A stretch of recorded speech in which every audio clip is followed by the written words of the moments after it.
Hello. Yesterday was my 6th Spravato treatment, and again, it was different from the others. I'll go into it first this time and then talk about what the days in between treatments this week were like, because there was a hint of what might be starting to work in there.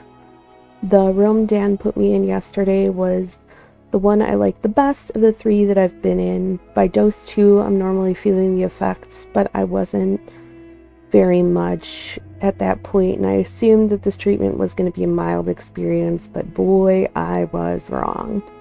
Dan turned off the lights, put the lamp on, and left after dose 2 for a few minutes before dose 3, because mind you, I have to take them 5 minutes apart. And as soon as that occurred, I started to get smacked into the dissociation, and after dose 3, I was completely plastered, to be blunt. And for the next hour in particular, I had the most intense experience I've had throughout all the treatments so far. And I finally, after like 10 hours of Spravato, was able to find some peace that lasted throughout the session. I barely thought during it. It was amazing to be free of thought battle I am constantly in. I had the floating disassociation sensation, and I was terrified when moving the recliner between positions that I was going to fall backwards out of it. When I slowly moved between the first and second reclining positions, I braced myself, terrified because this chair is so slow to adjust and jolty at the same time. And in those moments where I was moving, I thought I was 100% going to be skydiving on my back. So when Dan took my blood pressure the second time, he did a good job reassuring me that I was not going to fall out of that chair. And the only things that really interrupted my perfect space were when Dan came in to take my blood pressure, but even then, I was able to get right back into it after. I didn't think about the ground, but I knew it was there. I could barely feel my body or move the entire time. I had my blanket on. I looked at my phone periodically, particularly to switch music, and it was the usual like drunk vision, that blurry vision. It was immensely difficult to type anything at all, even with the Android phone swipe feature to get words in there. I had to really concentrate and I failed a lot of the time. When I was laying there, the knot in my stomach was nearly gone. I was relaxed. I didn't care about hardly anything. I wasn't overthinking or worrying. And I felt like this is what meditation in an ideal state was supposed to be like. There was like a bliss even in it. And like words can hardly describe how effing great it felt. And not even like that I was happy or giddy or anything, just this absence of negativity, which occasionally I had mini pings of, but that didn't matter because I felt so at peace. And Dan encouraged me to try music again at the start of treatment, and I started with this Warhammer chanting, very intense background music that kind of set the stage. And that's not something I've listened to before, but I ended up looking into fantasy video game music and listening to a lot of it. Some tracks were way more relaxing than others, and sometimes I was so zoned out that I didn't think to change them right away. But others I would hit little Spotify heart on because they felt great. So when the music was a little off, so to speak, and wasn't totally like encompassing me, I would feel these pings of physical discomfort, which is how I knew to change it to the next one. You're currently listening to some of the music I was listening to yesterday right now so that you can hear what I'm talking about. And at some point for probably a half hour, I was taking panorama photos of the room on my phone to capture the lights changing, which I'll probably put on Instagram or something. And as usual, I watched the lights through my phone screen, which was so pleasant. And it's just as pleasant without my phone, but it just seemed to kind of like hit in a different way sensory-wise.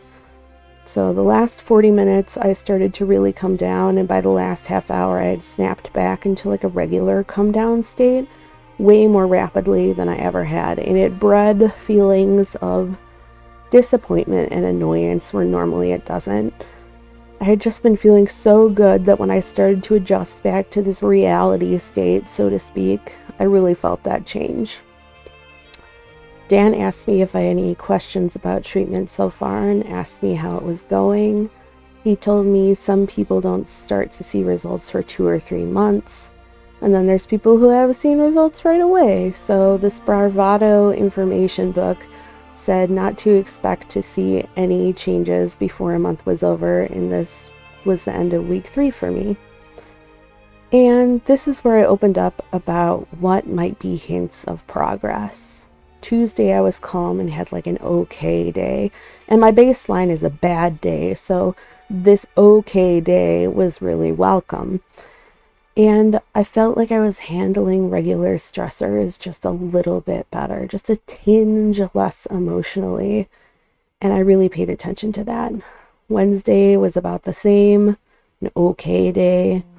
There were some unexpected stressors that popped up as well, and I managed to handle them better than I normally would recently, so that was 2 days in a row. And Thursday morning started off okay until I started thinking about finances and some of the upcoming things that are going to be happening in my life that are huge, and supreme stress and the knot in my stomach expanded. But as soon as I got pulled into the room for Spravato, I started to feel better.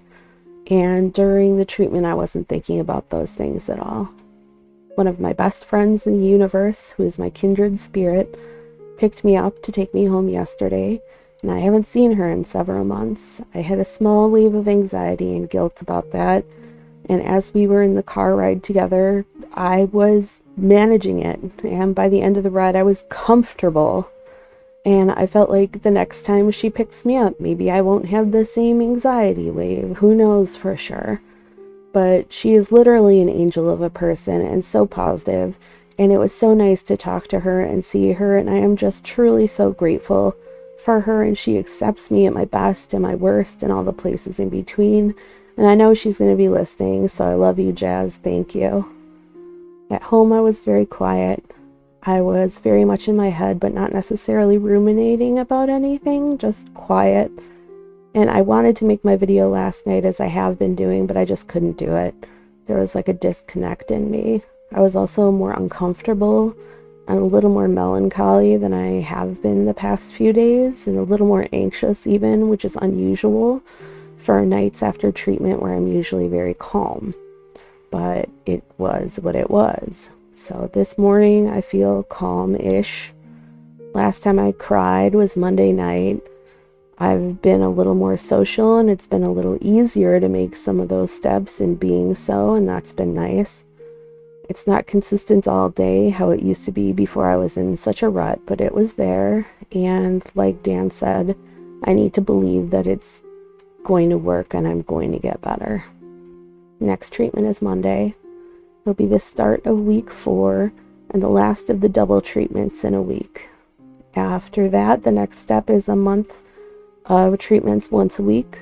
And I'm not sure what the 3rd month is going to look like yet, because it depends on how I'm doing from what I've heard. But here we are.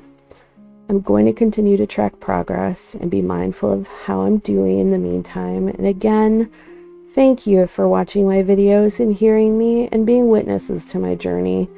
And I really do thank you for that and for making it to the end of this video. I have true appreciation for you. Until Monday, folks, signing off.